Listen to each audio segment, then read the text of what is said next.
In Dungeons & Dragons 5th edition, the Sirene is described as a cheery and playful fae creature who loves to dance and sing, usually found near the water where they take on fish-like qualities to better live and hunt. Aside from these minor features, they typically look like humanoid women, in a bid to lure people into their hunting grounds. The Sirene has an AC of 14 and 36 hit points, with a walk and swim speed of 30. They have decent scores across the board, as well as training in performance, persuasion, and stealth. Like most fae, they speak Elvish and Sylvan, and have dark vision. They can breathe both in water and on land, and are resistant to magic.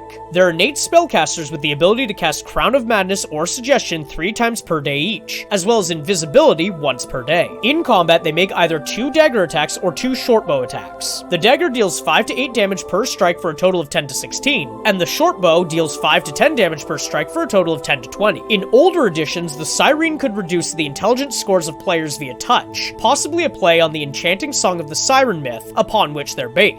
But that has been notably excluded from Minsk and Boo's Journal of Villainy. As a DM, I would use the Sirene as intended by their lore, keeping them near pools of water, singing and enjoying their lives. But when mortals come close, I would have them use Crown of Madness on players to get them to fight each other, while the Sirene stays far away using water movement to her advantage. I would have her attack with the short bow because it deals more damage anyway, so striking twice per turn against non-charmed players, then ducking underwater, might mitigate damage that they would take otherwise, as being obscured can make spellcasting and targeting ranged attacks in general against her very difficult. Should the Sirene start losing the fight, I'd have her cast Invisibility and vanish into the water, or take off on land, whichever is safer. In D&D, the Harpy was given the beguiling song of the Sirens, but in the original myth, Harpies merely snatch people. This mixing of legends may have to do with the original Siren myth itself. In Greek mythology, the Sirens appear in the Odyssey, where these humanoid fishwomen sang an enchanting song meant to lure sailors to their cliffs, where they would then be dashed upon the rocks. In the original myth, Odysseus has his crew tie him to the mast so that he may lead them through the dangerous waters, while being unable to move towards the sound of the siren song. The rest of the sailors filled their ears with beeswax so that they could fully ignore the song and keep rowing. However, in some works of art and later versions of the tale, the sirens are given wings or are completely replaced with harpies, given the rise to the association between the two myths. In other Greek writings, the sirens are associated with divinity much like the harpies, and they both often played small parts in Greek fables, sometimes interchangeably. Throughout history, the sirens have been augmented multiple times. In Greece, Rome, and Asia, sirens and analogs of them have been associated with death and funerary rites. Meanwhile, medieval Christians removed these associations as well as their ocean lairs and locked them to land, making them out to be simple seductresses who would rob or kill men who fell for their sweet songs. This imagery became more dominant as it was associated with women in general, vilifying the female form. Regardless of these changes, all versions of the siren act as examples of temptation leading to ruin, a theme that would continue to permeate Christian societies well beyond the Middle Ages. In comparing the monster to the myth, we find that the Sirene in Minsk and Boo's Journal of Villainy really doesn't live up to its namesake.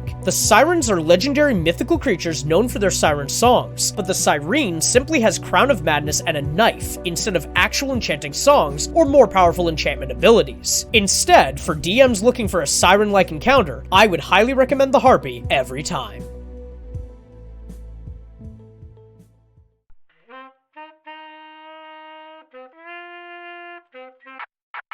If you enjoyed that video, please leave a like and comment below, and consider subscribing to the channel. You can also join the Patreon for $1 a month to access videos days before they're posted here, as well as other exclusive stuff like short stories, videos, and more.